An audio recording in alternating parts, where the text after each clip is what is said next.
नमस्कार दोस्तों, मैं प्रवीण सर आपका तान्या एकेडमी में हार्दिक स्वागत करता हूं। जैसे कि हमने कल की क्लास को पशुपालन के साक्ष्य से समाप्त किया था। कहाँ से समाप्त किया था कि पशुपालन के साक्ष्य भारत में कहाँ कहाँ से प्राप्त हुए हैं और कब के प्राप्त हुए हैं।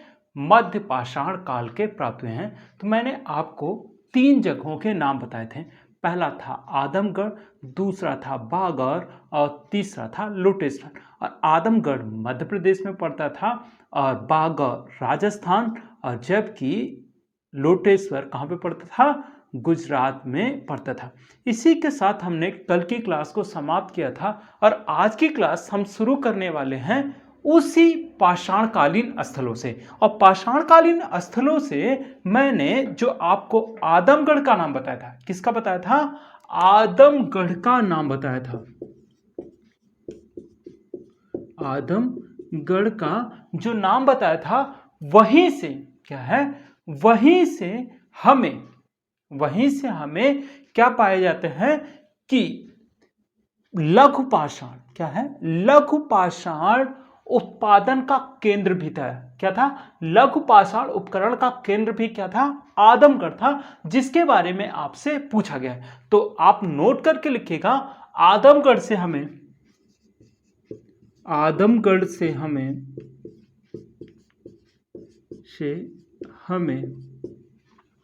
लघु पाषाण उपकरण का केंद्र प्राप्त हुआ है। ठीक है, दैट्स ऑल। ये लिख लीजिएगा। नेक्स्ट टॉपिक डालिएगा चोपनी मांडो।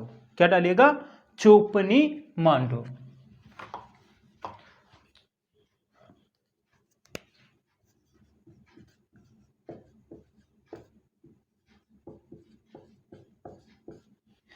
चोपनी मांडो के बारे में सबसे पहली बात तो हमको यह जानना है कि चोपनी मांडो है कहां। क्या पूछा जा सकता है कि चोपनी मांडो है कहां और चोपनी मांडो की विशेषता क्या थी। तो चोपनी मांडो क्या है, चोपनी मांडो बेलन नदी घाटी क्या है, बेलन नदी घाटी इलाहाबाद में स्थित है, जो मिर्जापुर बेल्ट पड़ता है। क्या है, जो मिर्जापुर का जो क्षेत्र है वहीं से चोपनी मांडो के साक्ष्य प्राप्त हुए हैं। और यहां से सबसे इंपॉर्टेंट बात थी कि यहां पर सबसे पहले फसलों के बारे में जानकारी मिलती है। और आपसे क्वेश्चन पूछा गया है कि वन्य धान के साक्ष्य कहां से मिले हैं। तो वन्य धान के साक्ष्य क्या है, वन्य धान के साक्ष्य चोपनी मांडो से प्राप्त हुए हैं। इसके बारे में हमको ध्यान रखना है। तो लिख लीजिएगा चोपनी मांडो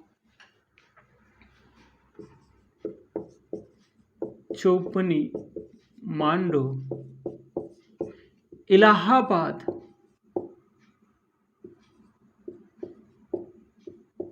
सॉरी, आजकल तो इसे प्रयागराज के नाम से जाना जाता है, तो ऑब्लिक प्रयागराज लिखिएगा। चोपनी मांडो प्रयागराज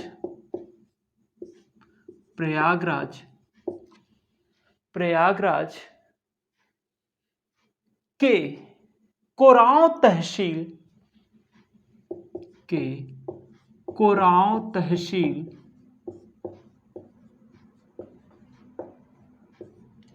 कोरांव तहसील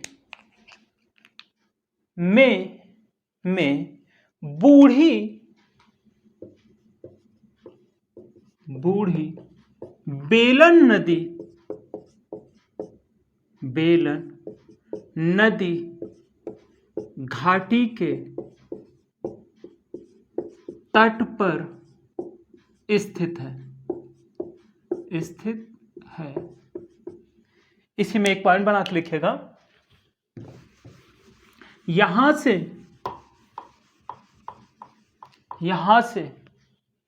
झोपड़ियों के भी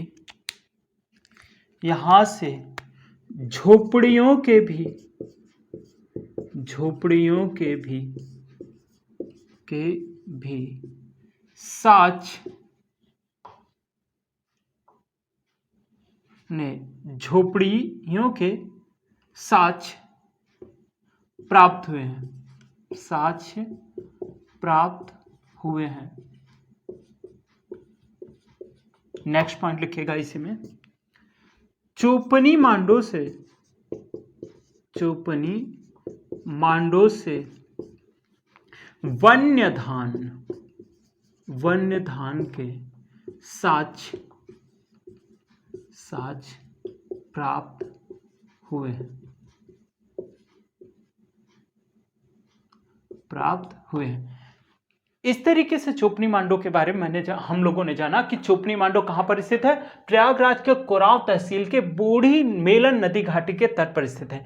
दूसरी चीज क्या थी कि चोपनी मांडो से हमें क्या प्राप्त हुआ है, झोपड़ियों के साक्ष्य प्राप्त हुए हैं। नेक्स्ट है चोपनी मांडो से हमें क्या प्राप्त हुआ है, वन्य धान्य के साक्ष्य प्राप्त हुए हैं। तो इसी चीज में हमने देखा है कि इसने क्या पूछा है, झोपड़ियों के साक्ष्य कहां से मिले हैं, बेलन नदी घाटी या चोपनी मांडो से प्राप्त हुए हैं। तो इसी तरीके से एक क्वेश्चन पूछा गया है कि झोपड़ियों के क्या है, झोपड़ियों के प्राचीनतम साक्ष्य कहां से प्राप्त हुए हैं। क्या पूछा गया है, झोपड़ियों के प्राचीनतम साक्ष्य कहां से प्राप्त हुए हैं। तो पैसरा क्या है, पैसरा एक स्थल है, क्या है, पैसरा एक स्थल है जहां से प्राचीनतम झोपड़ियों के साक्ष्य प्राप्त हुए हैं। इसके बारे में हमसे कहां पूछा गया है, नेट के एग्जाम में पूछा गया है। तो लिखेगा प्राचीनतम झोपड़ियों के साक्ष्य, प्राचीनतम झोपड़ियों के साक्ष्य, झोपड़ियों के साक्ष्य हमें पैसरा बिहार से प्राप्त हुआ है, ध्यान दीजिएगा, ये जिसके बारे में बात कर रहे हैं वह मध्य पाषाण काल ही है, नहीं तो आप नवपाषाण काल और उसमें जाने की कोशिश करें। ये जो भी बात हो रही है सिर्फ और सिर्फ मध्य पाषाण काल के बारे में ही बात हो रही है। नेक्स्ट हमको देखा है कि आपसे क्वेश्चन पूछा जाता है शैल चित्रकारी से, किसके बारे में, शैल चित्रकारी के बारे में आपसे क्वेश्चन पूछा जाता है। आपसे पूछा जाता है कि शैल चित्रों के साक्ष्य, क्या पूछा जाता है, शैल चित्रों के साक्ष्य कहां से प्राप्त हुए हैं। तो शैल चित्रों के बारे में हम पहले बात तो समझेंगे, शैल चित्र होते क्या। शैल चित्र वह होता है जिसमें जो प्राचीनतम मानव था वह क्या करता था, जो उसके उपयोग में लाई गई या लाई जाने वाली चीज थी उसका क्या करता था, एक ग्राफ बनाता था। क्या करता था, एक ग्राफ बनाता था और उसी ग्राफ के माध्यम से क्या है, उसी ग्राफ के माध्यम से क्या करता था, या तो उसका शिकार करता था या उसे उस चीज के बारे में नॉलेज होती थी कि यह चीज रही होगी। प्राचीनतम शैल चित्रकारी के साक्ष्य क्या है, प्राचीनतम शैल चित्रकारी के साक्ष्य पहले तो भीमबेटका से प्राप्त होते हैं। कहां से प्राप्त होते हैं, भीमबेटका से प्राप्त होते हैं। इसके बारे में हमसे कई बार क्वेश्चन पूछा गया है। तो भीमबेटका तो हमको याद रखना है, लेकिन उसके साथ और कहां से शैल चित्रकारी के साक्ष्य मिले हैं उसके बारे में हमको जानना है। तो लिखेगा शैल चित्र, शैल चित्रों के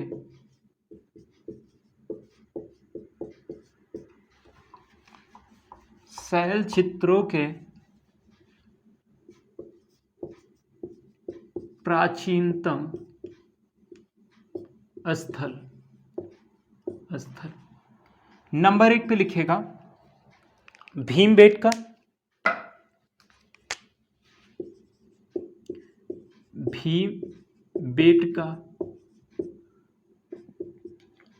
नंबर 2 आदमगढ़।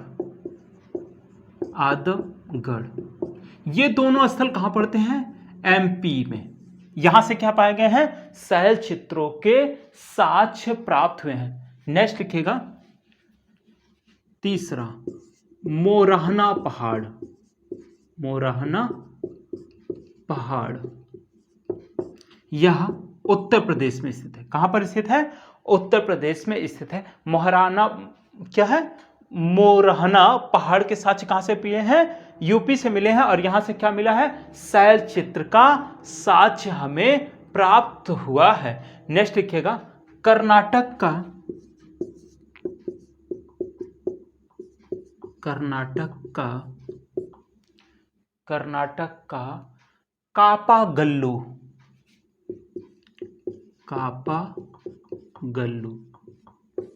कापागल्लू लिख लीजिएगा या स्क्रीनशॉट ले लीजिए।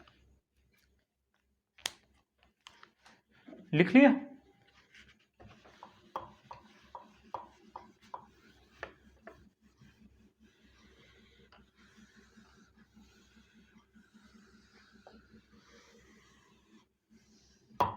देखिएगा, मध्य पाषाण काल के प्रमुख स्थलों में अब हम जिसके बारे में पढ़ने जा रहे हैं, यह स्थल सबसे पहले अभी 2-4 साल पहले यूपीपीसीएस का फेवरेट स्थल था, जिसके बारे में आपसे कई बार क्वेश्चन पूछा है 2-4 साल पहले। लेकिन अभी हाल फिलहाल 2019 के एग्जाम से, नेट के एग्जाम में भी उस स्थल के बारे में आपसे पूछा जाना शुरू हुआ है। तो वह स्थल है प्रतापगढ़ के स्थल। कहां के स्थल है? प्रतापगढ़ के स्थल है। और प्रतापगढ़ के स्थल हैं जो 3, वो हैं सराय नाहर राय, प्रतापगढ़ में पहला है सराय नाहर राय, दूसरा है महदहा और तीसरा है दमदमा। ठीक है, इन तीनों स्थलों के बारे में हमको बहुत अच्छे से पढ़ना है, क्योंकि इससे अभी हाल फिलहाल में क्वेश्चन काफी बन रहे हैं। तो ध्यान देने वाली बात है, सबकी अपनी अलग अलग प्रॉपर्टी है और सबके अपने अपने अलग महत्व है। इसका उत्खनन पुरातत्व विभाग, इलाहाबाद का पुरातत्व विभाग या इलाहाबाद विश्वविद्यालय के पुरातत्व विभाग ने इसका उत्खनन करवाया था। और इसके प्रमुख रहे हैं गोवर्धन राय शर्मा, जिसके नेतृत्व में इन स्थलों का उत्खनन किया गया है। तो हेडिंग डालिएगा, सराय नाहर राय।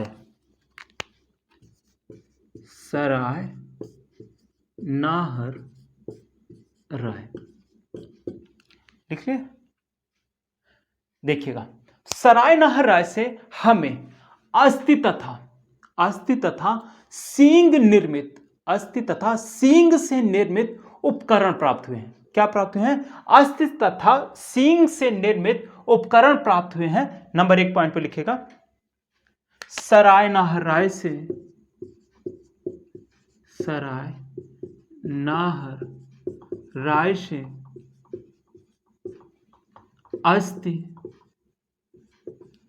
अस्थि तथा सींग से निर्मित उपकरण प्राप्त हुए। ठीक है, ये चीज हो गया।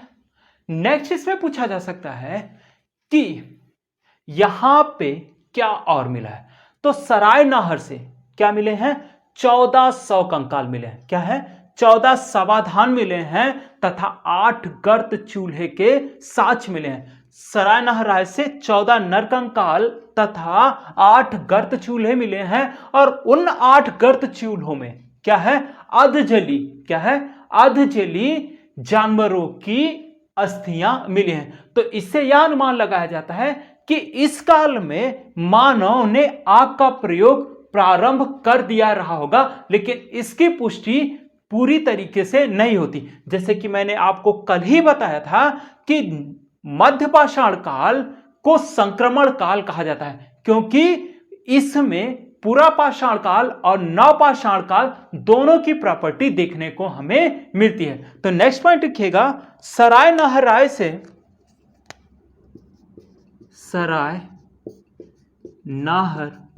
राय से हमें 14 समाधान तथा 8 गर्त 8 गर्त चूल्हों के साक्ष्य प्राप्त हुए। गर्त चूल्हों में हमें अधजली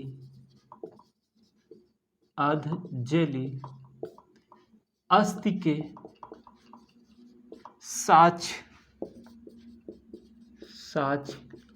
प्राप्त हुए हैं।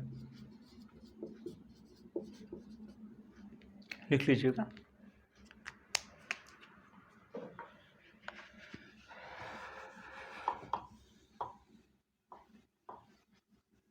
ठीक है, ये सारी चीजें तो हो गई। इसमें और कुछ पूछा जा सकता है, जैसे कि ये चीजें हो गई कि यहां पे क्या पाया गया है, 14 समाधान प्राप्त हुए हैं। 14 समाधान प्राप्त हुए हैं। तो आपसे यह भी पूछा जा सकता है कि समाधान में सिर और पैर किस तरफ थे। क्या पूछा जा सकता है, सर और पैर किस तरफ थे। तो लिखिएगा, इसमें समाधान में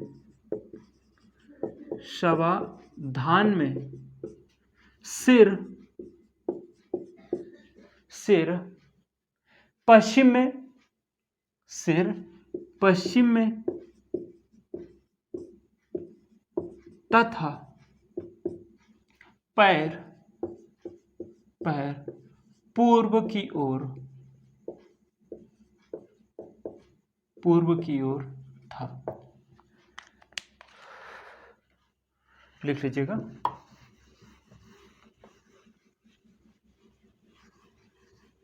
ठीक है, देखिएगा, ये होगा सराय नहराय, जिससे आपके यहां अभी क्वेश्चन तो नहीं बने हैं, लेकिन भविष्य में बनने की उम्मीद है। लेकिन अभी एक क्वेश्चन पूछा गया है कि कहां से, क्या है कि कहां से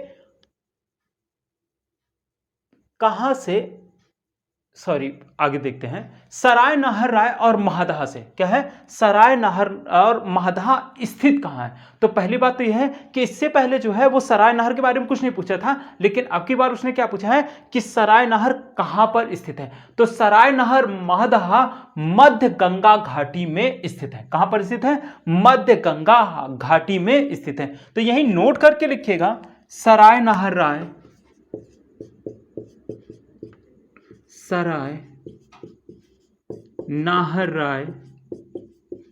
एवं महदहा, सराय नहराय महदहा मध्य गंगा घाटी में स्थित है। मध्य गंगा घाटी में स्थित है। ठीक है, नेक्स्ट पॉइंट लिखिएगा। नेक्स्ट पॉइंट क्या, इसी में हमको नया टॉपिक पढ़ना है, महदहा।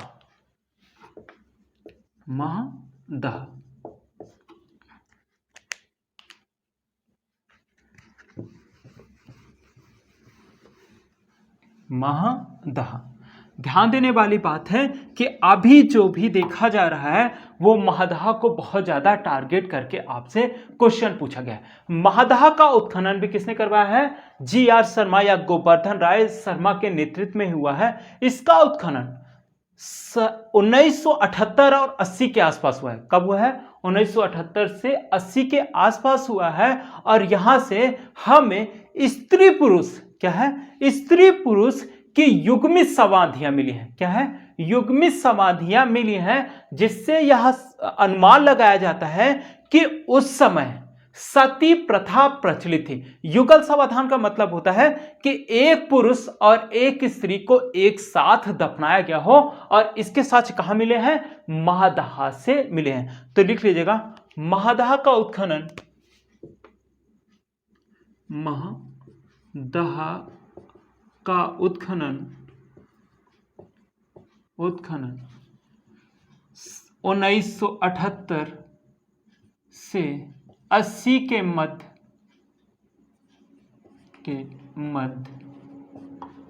GR शर्मा शर्मा के निर्देशन में हुआ था। निर्देशन में हुआ था। यहां से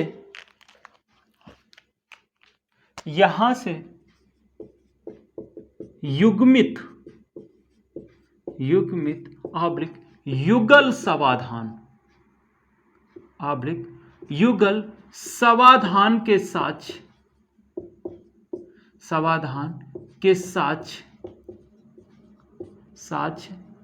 प्राप्त हुए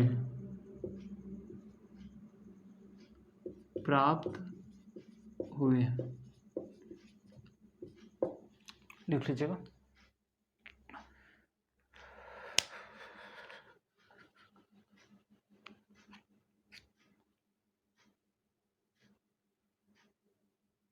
ठीक है, यहां से जो युगल समाधान मिला है, क्या है, यहां से जो युगल समाधान मिला है, इस युगल समाधान में क्या पाया गया है कि पाषाण एवं, क्या है, पाषाण एवं अस्थि निर्मित उपकरण प्राप्त हुए हैं। अस्थि निर्मित उपकरण प्राप्त हुए हैं और तत्पश्चात इसी में हमें क्या मिले हैं, हड्डियों के आभूषण के साक्ष्य प्राप्त हुए। मतलब इस समाधान में हमें हड्डियों के आभूषण के साक्ष्य भी प्राप्त हुए हैं, जिसके बारे में यूपीपीसीएस 2002 में पूछा गया है कि हड्डियों से निर्मित आभूषण के साक्ष्य कहां से प्राप्त हुए हैं। तो यह स्थल कौन है, महादहा है। तो लिखिएगा, यहां से समाधान में पाषाण एवं अस्थि निर्मित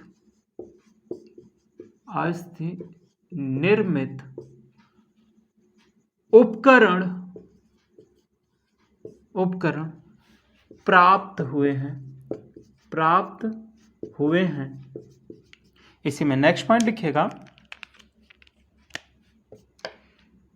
यहां के समाधानों में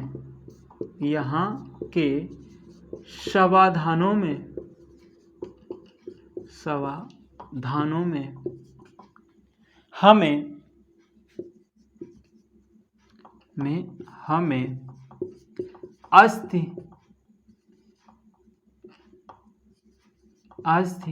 निर्मित आभूषण भी प्राप्त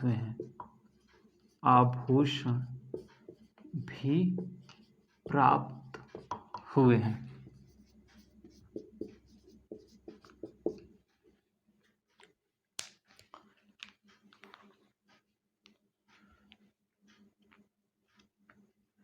ठीक है, ये चीज हो गया। नेक्स्ट अब से पूछा जा सकता है, क्या पूछा जा सकता है कि कहां पर, क्या पूछा जा सकता है, कहां पर सिल लोढ़े के साक्ष्य मिले हैं। क्या मिले हैं, सिल लोढ़े के साक्ष्य मिले हैं। तो महादहा से सिल और लोढ़े के साक्ष्य मिले हैं, और ऐसा माना जाता है कि ये जो सिल लोढ़े का साक्ष्य मिला है, इसमें क्या करते थे, ये लोग घास को पीस कर खाते थे। तो पूछा जाएगा कि सिलबट्टे का साक्ष्य कहां से मिला है, तो उसका आंसर होगा महादहा। तो नेक्स्ट पॉइंट लिखिएगा, सिलबट्टे का साक्ष्य, सिल एवं बट्टे का साक्ष्य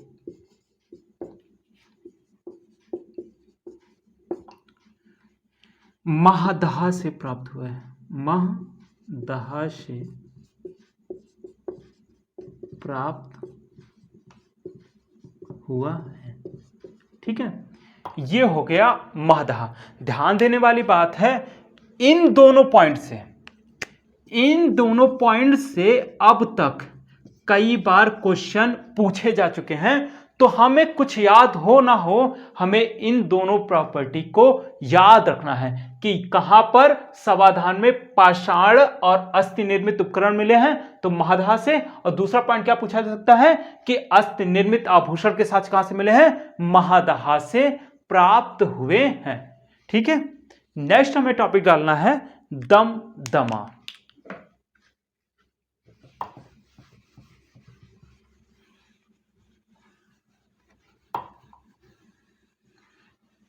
देखिएगा, आपको अगर इसमें कोई प्रॉब्लम लगे तो कमेंट सेक्शन में अपने क्वेश्चन को लिखना मत भूलिएगा, क्योंकि अब मैं जो रिकॉर्ड कर रहा हूं उसमें आपके साथ मैं हूं नहीं, या फिर ये लाइव क्लास तो है नहीं कि आपके क्वेश्चन को मैं देखकर बता दूंगा। आपको अगर कोई प्रॉब्लम हो रही है, क्या है, अगर कोई आपको प्रॉब्लम होगी या हो रही हो तो आप क्या करेंगे, कमेंट सेक्शन में उस क्वेश्चन को लिखेंगे जिसमें आपको असुविधा हो रही हो। तो आगे हम पढ़ते हैं किसके बारे में, दमदमा के बारे में पढ़ते हैं। दमदमा, ठीक है। देखिएगा, दमदमा भी यूपीपीसीएस का फेवरेट रहा है, इससे भी कई बार क्वेश्चन पूछे जा चुके हैं, और इसमें से सबसे इंपॉर्टेंट चीज आपसे पूछी गई है कि एक साथ क्या पूछा गया है, एक साथ तीन मानो, एक साथ तीन, सॉरी, एक साथ तीन मानव को कहां दफनाया गया है, कहां, एक साथ तीन मानव को कहां दफनाया गया है, तो उसका आंसर है दमदमा। और इसी से हमको यह पता चलता है कि एक साथ तीन लोगों को भी दफनाया गया है, और इससे पहले जो पाया गया है वो क्या था, युगल समाधान था। और दमदमा से 41 समाधान, क्या है, 41 समाधान तथा गर्त चूल्हों के साक्ष्य प्राप्त हुए हैं, क्या है, गर्त चूल्हों के साक्ष्य प्राप्त हुए हैं। और यहां से हड्डी तथा सींग के उपकरण एवं आभूषण भी मिले हैं। दमदमा का उत्खनन 1882 से 87 के मध्य करवाया गया था। कब करवाया गया था, 1982 से 87 के मध्य करवाया गया था, सॉरी लिखिएगा। दमदमा का उत्खनन, दमदमा का उत्खनन 1987 के आसपास करवाया गया था। यहां से अस्थि निर्मित उपकरण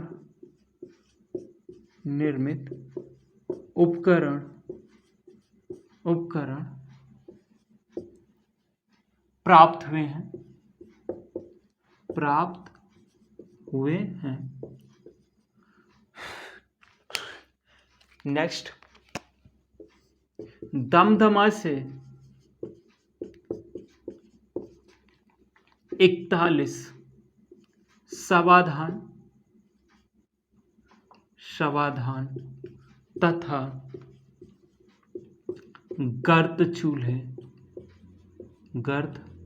चूल्हे का साक्ष्य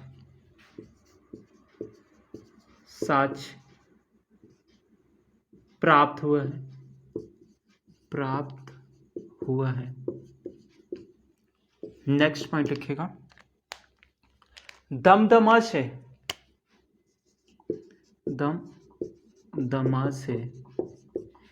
एक ही कब्र में 3 मानव कंकाल को दफनाए जाने का साक्ष्य प्राप्त हुआ है। ठीक है, ये हो गए हमारे पास जो प्रतापगढ़ से जो विशेष चीजें पूछी गई थी, या प्रतापगढ़ से जो इंपॉर्टेंट क्वेश्चन अब तक बने हैं या बनने की उम्मीद है, जिसके बारे में हमें जानना था उसके बारे में हमने डिस्कस कर दिया। इसी में एक क्वेश्चन पूछा गया है, क्या है, इसी में एक क्वेश्चन पूछा गया है कि कहां पर, क्या है, कहां पर अच्छी खासी लंबाई वाले अस्थि पंजरों से युक्त समाधान मिले हैं। ऐसा बताया जाता है कि यहाँ के मानव बहुत लंबे हुआ करते थे। क्या करते हैं, जो प्रतापगढ़ से समाधियां मिली हैं वहां से क्या है, जो अस्थि मिले हैं वो बहुत लंबे मिले हैं। इसलिए आपसे क्वेश्चन पूछा गया है कि अच्छी खासी लंबाई वाले अस्थि पंजर कहां से मिले हैं, तो महदहा एवं सरायनाहर से ये साक्ष्य प्राप्त हुआ है। तो लिख लीजिएगा, नोट करके लिखिएगा, सरायनाहर एवं महदहा से, सरायनाहर एवं महदहा से मध्य पाषाण काल की, मध्य पाषाण काल की, काल के अच्छी खासी लंबाई वाले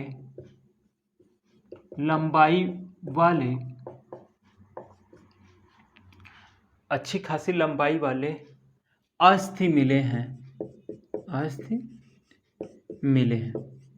ठीक है, ये क्वेश्चन नेट में पूछा गया है। कहाँ पूछा गया है? नेट के एग्जाम में ये क्वेश्चन पूछा गया है कि अच्छी खासी लंबाई वाले अस्थि कहाँ से मिले हैं? तो सरायनाहर और महदहा से इसके साक्ष्य मिले हैं। ठीक है, अब नेक्स्ट हमको जानना है कि और इसमें क्या क्या पूछा जा सकता है।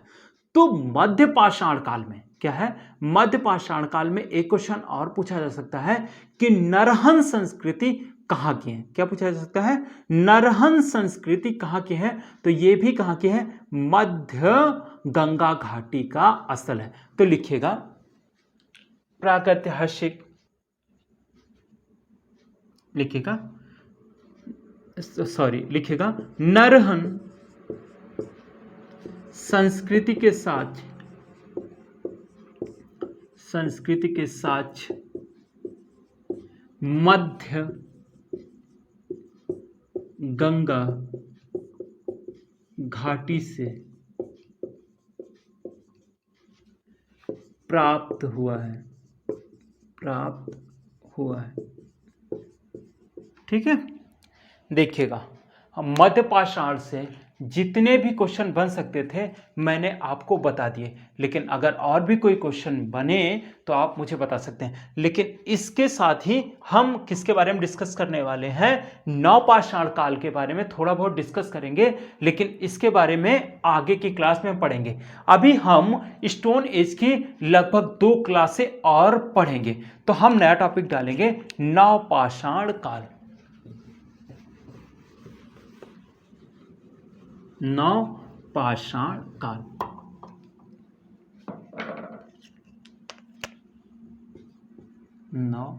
नवपाषाण काल, ठीक है। नवपाषाण काल को क्रांति का काल भी कहा जाता है। क्या कहा जाता है? क्रांति का काल भी कहा जाता है। क्यों कहा जाता है? क्योंकि मानव इस समय तक अस्थायी हो चुका था। क्या हो चुका था? अस्थायी हो चुका था।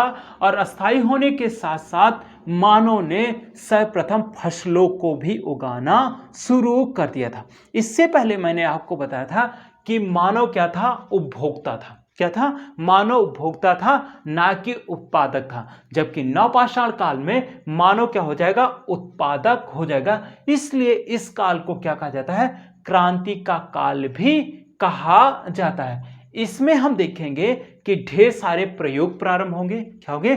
ढेर सारे प्रयोग प्रारंभ होंगे, क्योंकि सबसे पहली बात तो यह है कि हम क्या पहले जीवन जी रहे थे? घूमने वाला जीवन जी रहे थे।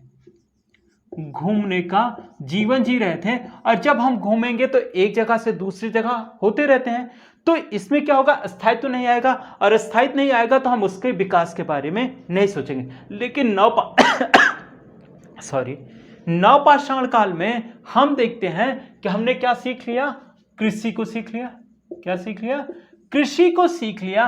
और कृषि को सीखने के कारण ही हम क्या करते हैं? जैसे आपने देखा होगा कि कोई व्यक्ति अगर कोई फसल को बोता है तो उसको देखरेख करनी होती है, या फिर एक दिन में ही तो उस फसल को तैयार नहीं होती। एक दिन में फसल तैयार नहीं होती है, तो हम क्या करते हैं? उस फसल की रक्षा करते हैं और उसकी देखरेख करते हैं। और इसी कारण क्या करेंगे? हम स्थायी निवास करेंगे। और स्थायी निवास करेंगे तो हम क्या करेंगे? अपने निवास स्थान भी बनाएंगे। इस तरीके से ये सारी चीजें होती हैं। और इसी के लिए ध्यान देने वाली बात है, विश्व लेवल में या वैश्विक स्तर पर नवपाषाण काल का प्रारंभ 9000 ईसा पूर्व में होता है, जबकि जबकि भारत के संदर्भ में यह 4000 ईसा पूर्व में प्रारंभ होता है, लेकिन मेहरगढ़ के अनुसार क्या है, मेहरगढ़ के अनुसार भारत में नवपाषाण काल का प्रारंभ 7000 ईसा पूर्व माना जाता है। तो इसमें हमको इस चीज को ध्यान रखना है। और इस क्वेश्चन को पूछा गया कि भारत में नवपाषाण काल का प्रारंभ कब से माना गया है, तो 7000 माना गया है। और कहां पूछा गया है, DSSS-B में पूछा गया और 2019 में। तो इसमें लिखिएगा नवपाषाण काल शब्द का सर्वप्रथम प्रयोग नवपाषाण काल शब्द का सर्वप्रथम प्रयोग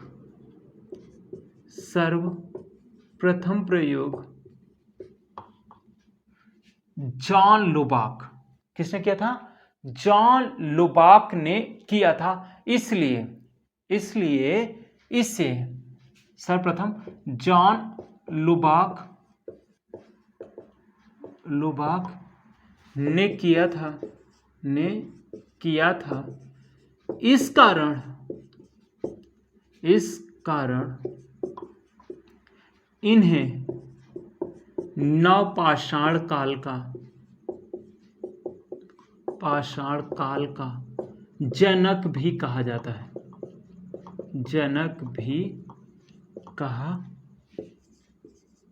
कहा जाता है।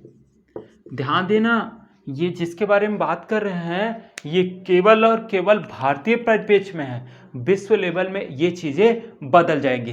भारत में यह कौन माने जाते हैं, जॉन लुबाक माने जाते हैं। ठीक है, जैसे कि मैंने अभी बताया था कि नवपाषाण काल को क्रांति की काल की संज्ञा दी जाती है। तो क्रांति के काल की संज्ञा गार्डन चाइल्ड ने दी थी। किसने दी थी, गार्डन चाइल्ड ने दी थी। और यह क्वेश्चन असिस्टेंट प्रोफेसर में पूछा जा चुका है। ठीक है, तो लिखिएगा नवपाषाण काल को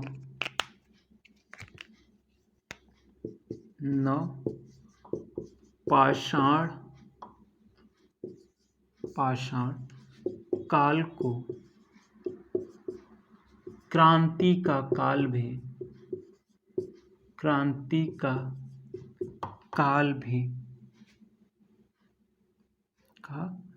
काल भी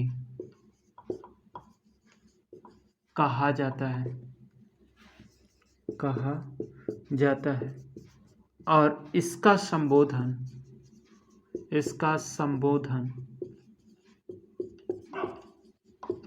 गार्डन चाइल्ड ने किया था।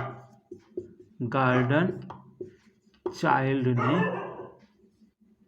ने किया था।